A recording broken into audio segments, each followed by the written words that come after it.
Guys finally લાગી છે ગરમી.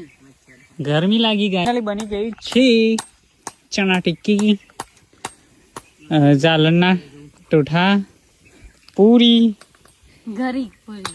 યસ. બીજી વસ્તુ છે પણ એ આપણે હાલ નથી પ્લે આ કરવાની. નવી રેસીપી યસ, ચણા ટિક્કી. કચ્ચે ચણા. અને આપણે નોમ નિશાન મેકી દીધું છે ગેસની બોટલ. હવે ક્યારેય આપણે ગેસની બોટલ યુઝ કરતા નથી. ગાઈસ લેતો તો પછી ના લીધું ને એનું કોઈને હલાયું તો નહીં હલાય. એક સાઈડ તો બળી નાક થઈ ગયો હો. નહીં થી કમ્પ્લીટ જ છે. તે ઈતા કરાય આઈતા ચણા ટિક્કી બનાવ. હા બસ હવે ગાઈસ તમે ચણા ટિક્કી ખાધેલી આ કમેન્ટ કરજો. બસ પિયાબેન તો બધું કોમેન્ટ જ કરાવશે ગાઈસ. પણ કરું સ્વરા ને અને કોમેન્ટ થોડી વધારે દો.